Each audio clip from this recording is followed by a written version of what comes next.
اعوذ باللہ من الشیطان الرجیم، بسم اللہ الرحمن الرحیم۔ لال ٹی وی دیکھنے والے تمام مسلمانوں کو السلام علیکم ورحمۃ اللہ وبرکاتہ۔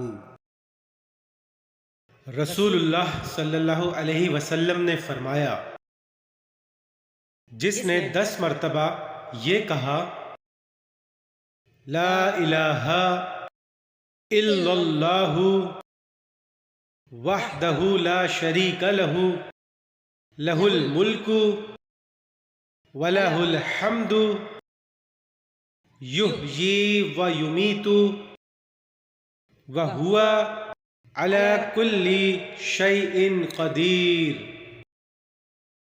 تو یہ اس کا اجر اولاد اسماعیل میں سے 4 غلام آزاد کرنے کے برابر ہوگا۔